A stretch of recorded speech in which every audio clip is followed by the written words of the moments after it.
నమస్తే welcome to రణక్షేత్రం.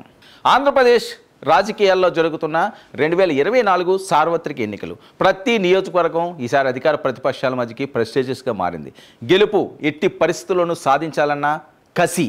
మరి ఈ నేపథ్యంలో కొన్ని జిల్లాలు చాలా కీలకంగా మారనున్నాయి. ముఖ్యంగా విజయనగరం పార్లమెంటు పరిధిలో ఉన్న నియోజకవర్గాలు ఈసారి ఎవరు గెలబోతున్నారు, అక్కడ అభ్యర్థులు అన్నది అందరిలోని రగులుతున్న చర్చ. ఎందుకంటే విజయనగరం జిల్లా 2019 ఎన్నికలో వైఎస్ఆర్సీపీ స్వీప్ చేసింది. మరి అదే పరిస్థితి ఉంటుందా? పొత్తు పార్టీలు ఈసారి అక్కడ తమ సత్తా చాటుతాయా? చీపురుపల్లి నియోజకవర్గం వెళ్దాం. విజయనగరం పార్లమెంటరీ నియోజకవర్గంలో చాలా కీలకమైన నియోజకవర్గం చీపురుపల్లి నియోజకవర్గం. చీపురుపల్లి నియోజకవర్గంలో ఉన్న మండలాలు గరివిడి, గొర్ల, చీపురుపల్లి, మొరకముడిదం.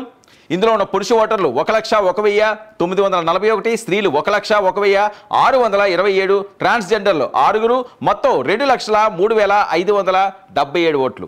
ఇక రాజకీయ సామాజిక చరిత్ర విషయానికి వస్తే తూర్పు కాపులు 10 సార్లు, కమ్మ 2 సార్లు, ఎస్సీ 2 సార్లు ఇక్కడ గెలుపొందిన చరిత్ర ఉంది. తెలుగుదేశం పార్టీ 6 సార్లు, కాంగ్రెస్ 4 సార్లు గెలిచింది. బొత్స సత్యనారాయణ 4 సార్లు గెలిచిన స్థానం. ఇక త్రిపురార వెంకటరత్నం, కెంబూరు రామ్మోహన్ రావు ఇక్కడే గెలుపొందిన గతం. సామాజిక ముఖచిత్ర విషయానికి వస్తే తూర్పు కాపు 50%, యాదవ 11%, ఎస్సీ 11%, తెలగ కాపు 5%, ఇతర కులాలు 23%గా ఉన్నారు. ఇక 2014 ఎన్నికల ఫలితాలు చూస్తే 2014లో రాష్ట్ర విభజన తర్వాత ఇక్కడ తెలుగుదేశం పార్టీ వైపే చీపురుపల్లి ప్రజలు పట్టం కట్టారు. తెలుగుదేశం పార్టీ తరపుని కిమిడి మృణాలిని ఇక్కడి నుంచి విజయాన్ని సాధించారు.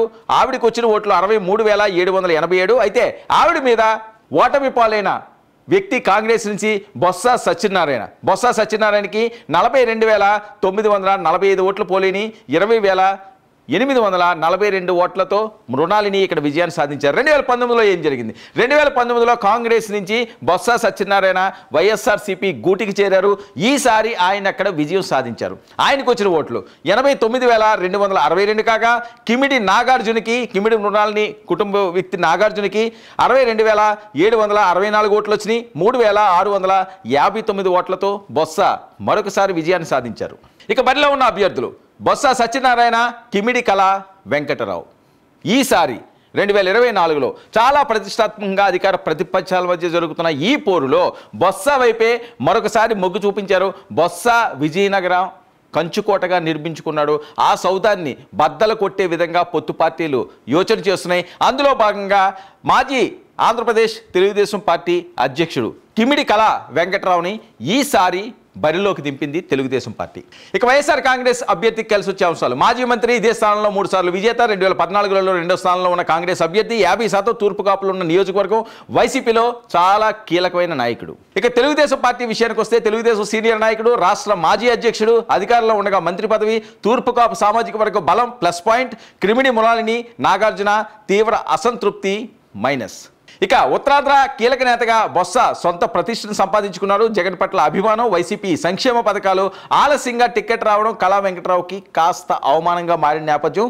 చీపురుపల్లికి వెళ్ళడానికి ఎవరు ఇష్టపడకపోవడంతోనే బొత్స గెలుపు ఉంది అని చెప్పి ప్రచారం. ఫస్ట్ ఇక్కడ గంటా శ్రీనివాసరావుని వెళ్ళమని తెలుగుదేశం పార్టీ నుంచి ఆదేశాలు వచ్చినాయి. కానీ ఆయన చీపురుపల్లి వెళ్ళడానికి నిరాకరించడంతో ఆఖరి నిమిషంలో కళా వెంకటరావుకి టికెట్ ఇచ్చారు. మరి చూద్దాం బొత్స మీద మరి కళ సక్సెస్ అవుతారా? ఇక్కడ ప్రజలు మరొకసారి బొత్స వైపే మొగ్గు చూపిస్తారా, పొత్తు పార్టీకి ఓటేస్తారా అన్నది.